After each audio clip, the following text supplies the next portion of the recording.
Any news on Skipp, injury news, team news? Bad news about Ryan Sessegnon, and he had a scan and he has a muscular problem. Maybe we'll see him after the international break. Yeah, and about Skipp and Jeff Tanganga, and we are not ready, and we have to wait. Yes. I spoke to you about this on Friday with Roman Abramovich, but a big development today. What is your thoughts on that? And for Thomas Tuchel, how do you approach this as a manager? Obviously, it's a big situation for him.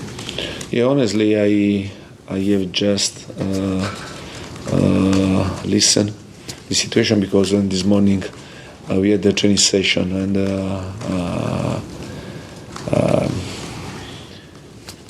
yeah, it's not easy. It's not easy, and honestly, and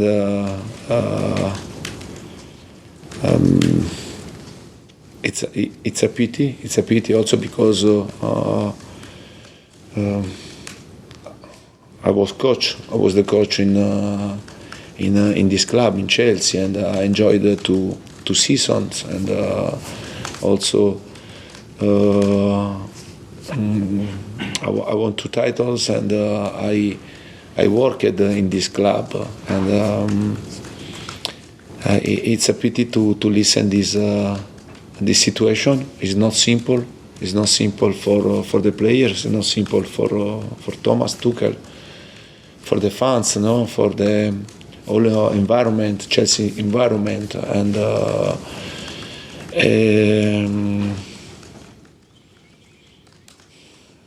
honestly, I hope that in general, and that this situation between Russia and Ukraine is going to finish, and to find a peace, because it's too much important. And then our situation that are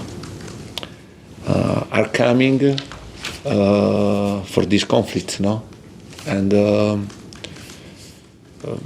I think that it's not right. And I hope the best. I hope the best for this club, because I repeat, and I worked in this club, and I enjoyed the 2 seasons, and for sure I love the team, the club that I worked in the past. Every team that I worked in the past I love, and I hope the best for them. When Ole Gunnar Solskjaer left Manchester United, many Man United fans wanted you. Some people said you weren't the right profile, weren't the right fit for United, but you've won 9 titles, I think, in 12 seasons. What would you say to people who doubt you? But honestly, and I think that when United decided to send away, to sack Solskjaer, and I signed for Tottenham, and I enjoyed to do this because at that moment I found this situation very good for me. And to work in a modern club with a fantastic stadium, with a fantastic training ground, with a big task to try to build something important, and to build something of competitive for the future. And then I signed for Tottenham. It happened after I signed, no, and but honestly, and I was very focused on, and I'm so focused on Tottenham job that I didn't read this. And now the present is Tottenham for me, and I repeat, I'm enjoying a lot to work with this club, with these players, and we are trying to improve, and increase our level, and this is my target in this moment. And I repeat, I'm enjoying to do it. Thank you. Thanks, Michael. Alison Bender from PLP, please. On the screen. Thank you. Hi, Antonio. Hi. Harry Kane has been a very important player for you, and recently he said that you have added more strings to his bow. Can I ask you more specifically how you've done that? I don't know if you understand that expression, more strings to his bow. Yeah, I didn't know. You've improved Harry. Then You improved Harry. Harry Kane. Yeah, improved him. How have you improved him? Yeah, but I think that every single player, when you start to play football, in the moment that you finish your career and you have a space for improvement, and every single player is lucky, no? Is lucky to have this opportunity, because during your career, you can have many experience and different experience, and to learn a lot, and to improve your baggage,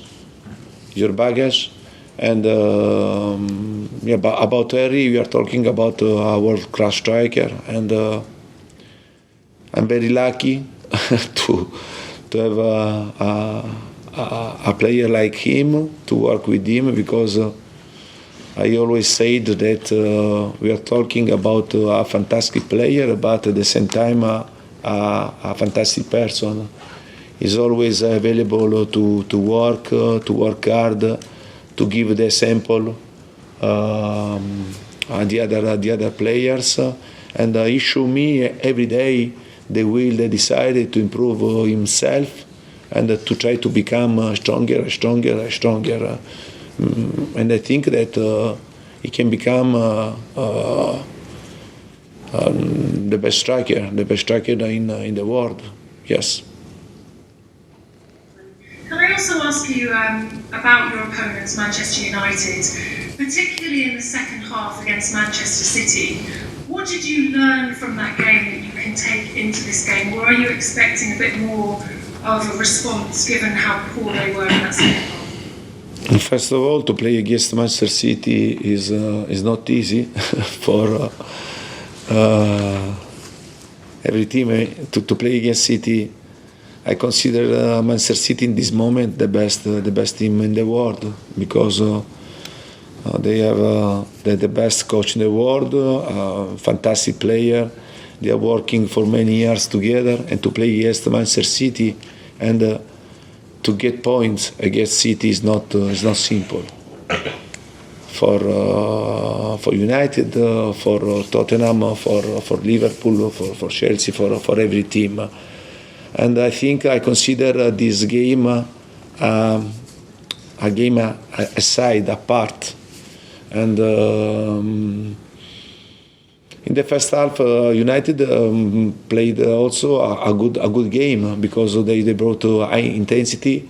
They tried to put pressure to Manchester City, but it wasn't enough, because Manchester City then in the second half they played very well. It was very difficult for Manchester United to continue to press high, to give pressure, to keep the same intensity of the first half. And then Manchester City exploit the characteristic of their players, and they got 3 points. But I listened what Pep said. No, it was maybe the best game that we played when he was in City, no, in Manchester City, and he said this, that he was the best level that City reached with him in this game. It means that City played an outstanding game, and the United tried to yeah, to do their best. But City for sure, I repeat, is a team that to play is not simple. Ali, please. Antonio, I just want to follow up a little bit on Oliver Skipp. I mean, is his problem something you're worried about? Are you confident you'll have him back before the end of the season? Yeah, well, for sure, I'm a bit worried. I've been worried because he started with a groin pain, and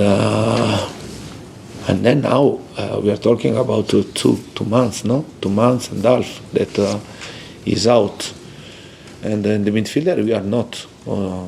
I don't have so many midfielders, and now there is Rodrigo Betancourt, there is Pierre Højbjerg, Skipp, and Betancourt, and Harry Winks, and to miss for a lot of time Skipp is not simple, and I have to hope also not have injury for our midfielders. It happened when Rodrigo Betancourt had problems, and to have only 2 midfielders, you have to hope also to finish the game without injuries. And for sure this is a problem, and I'm a bit worried because in my mind, in the mind of the players, there was they decide to come back very soon, and as soon as possible. But in this moment, if you ask me a forecast about his return with the team, and I don't have an answer. And for this reason, I'm really worried because we are talking about a player that he was playing very well, and we need to have another midfielder with this type of characteristic. Slightly more positive news. Matt Doherty been playing very well over recent games. I think you said he's one of the most improved players in your time since you've been at the club. Yeah. What exactly have you worked with him on to improve him? But for sure, Matt is a player that improved a lot from I arrived, and we work hard, and under tactical aspect, under physical aspect, with the video, with analysis video, and I think that during this process there are players that improve quickly than the other, no? And Matt, I think that he improved a lot in these 4 months and a half. Now he's showing also personality and to being confident, and for me with this system the wing backs are very important, and to have this improvement is good, but at the same time also the other players and showing improvement, Sessegnon and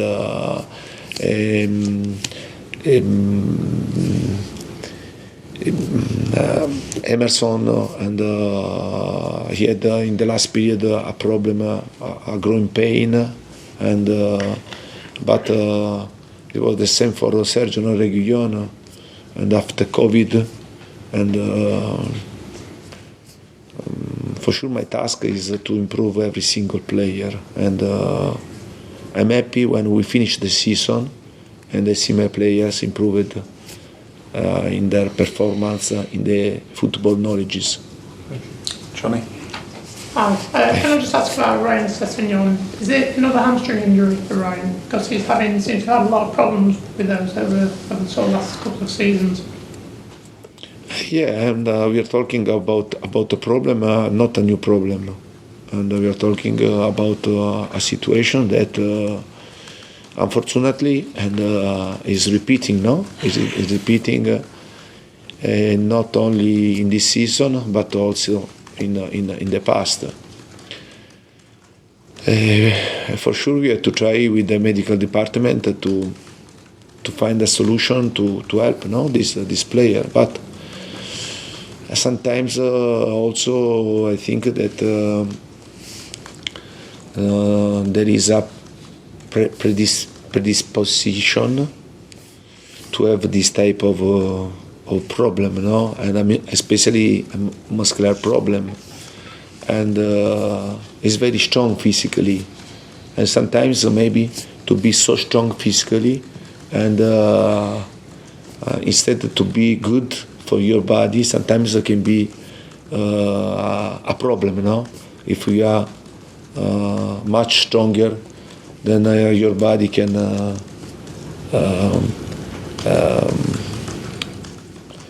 it's difficult to speak because we're talking about science. Yeah. And I think about this topic is better to speak with the doctor than with me. And but for sure, I repeat, and we are very disappointed. We are very disappointed, and we hope to find the best solution to help him to try don't have many injuries. And honestly, we were hoping, We were hoping because now is 1 month and a half that he was playing with continuity, and also his performances was good, was excellent, and he was improving.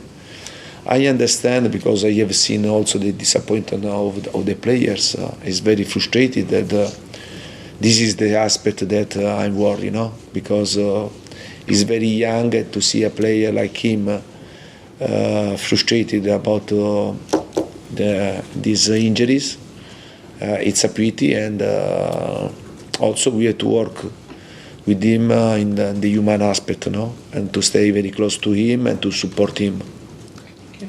Okay, we'll move on to the embargoed section. So we'll start with Dan Kilpatrick for 12 o'clock tomorrow, please.